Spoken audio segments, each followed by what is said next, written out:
Hello friends and welcome back to a brand new video, and today I'm reading Honey Bee Man by Leila Nargi and Kristen Brucker. The Honey Bee Man. One quiet July dawn, Fred rolls out of bed and onto his slippers. He greets two members of his enormous family. "Good morning, Copper," he calls to his dog still curled up on the rug. "Good morning, Cat," he calls out to his cat named Cat. She stretches in a pool of sunlight. Fred shuffles downstairs to the kitchen and fixes a cup of tea. He takes his teacup in one hand and creaks back upstairs. Then up another flight, climbing up a ladder that climbs the wall. He pushes up a hatch and pulls himself onto the roof. All around is quiet Brooklyn City. Brown stones and linden trees, a tall clock tower, and bridges in the distance. Near the edge of the roof is another tiny city. It has 3 houses each, with 2 white stories and 1 red story. And inside, thousands of tiny rooms made of wax. From the outside, the tiny city also seems quiet. Fred inhales the smell of summer city morning, maple leaves and gasoline, and the river and dust. He turns to the tiny cities and inhales a smaller, sweeter smell, like a little like caramel, a little like ripe peaches. To the first little house, Fred calls, "Good morning, Queen Mab," and to the other 2 houses, Good morning, Queen Nefertiti. Good morning, Queen Boadicea." Then Fred greets the rest of his family, which he has more members he can count. "Good morning, my bees, my darlings." Inside their houses, the 3 queen bees and their thousands of worker bee daughters don't answer. But Fred knows they're busy. The queens are laying eggs. Some workers are building wax rooms, some are feeding babies, some are making the hive tidy. Others are getting ready to forage in the flowers abloom across Brooklyn. Fred closes his eyes and lets his mind wander. Will Queen Mab's daughters find mint flowers, as they did last year? Will Queen Boadicea's honey be dark like molasses, or light and clear like amber? As he thinks about honey, Fred's mouth begins to water.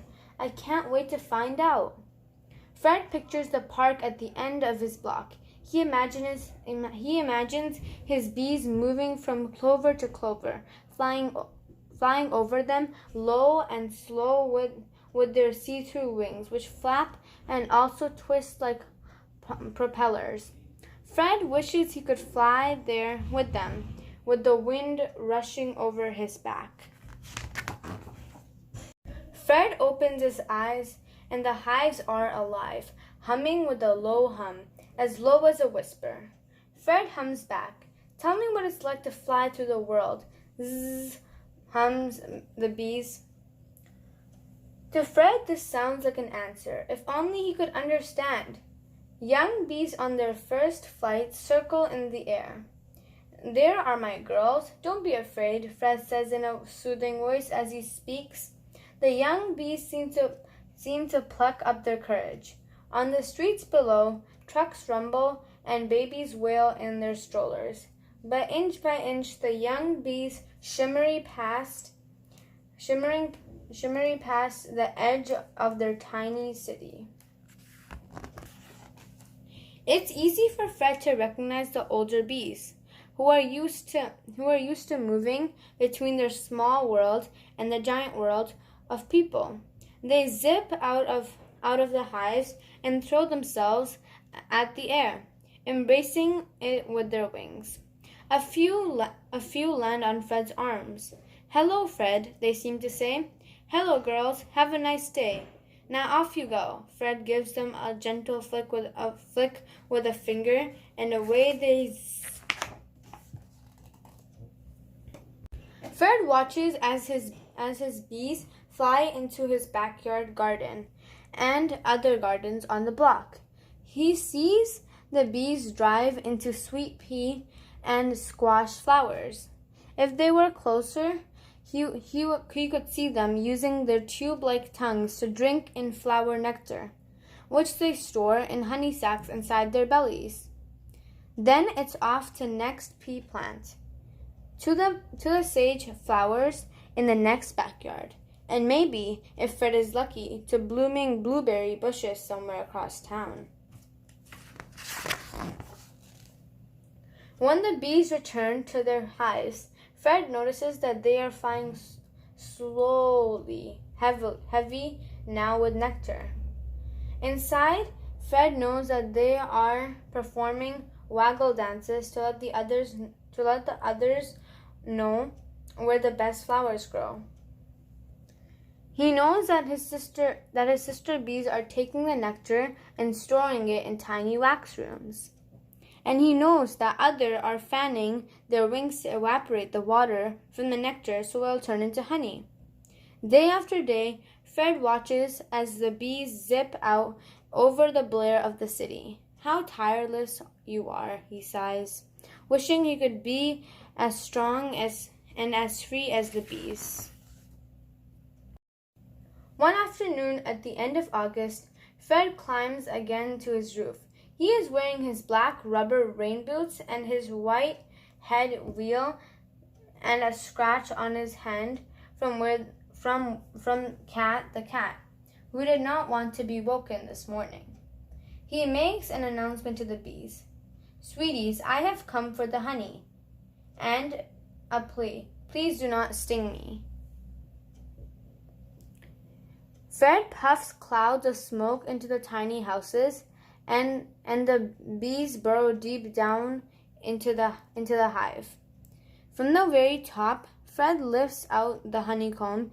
He packs it into buckets and says, "Thank you for the honey, bees." Zzz. Fred hauls the buckets down the ladder and into his house, where he banishes Copper and the honey-loving dog to the kitchen.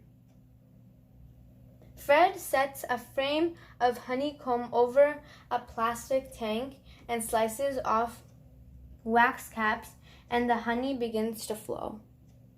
He places the honeycomb in a spinning machine, which squeezes every last drip of honey out of it.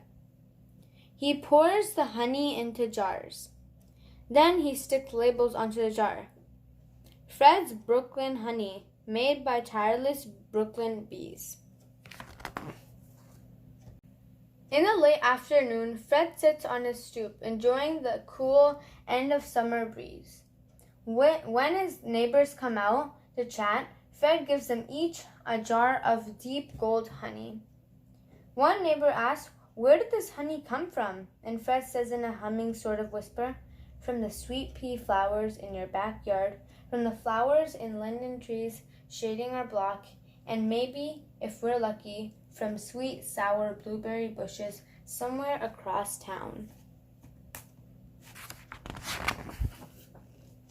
Up on Fred's roof, the bees are huddled in their own city, waiting for the rays of tomorrow's sun to call them up and away over Brooklyn. Their wings are tattered from flying, and the nip of autumn is in the air. Soon it will be time to rest. Down on the stoop, Fred opens a jar of honey.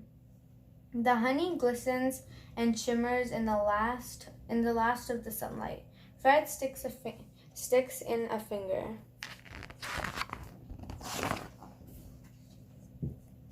It is sweet like linden's flower. It is sharp like rosemary, and it is ever so slightly sour. "Ah," Fred says, absorbing these happy flavors, "blueberries."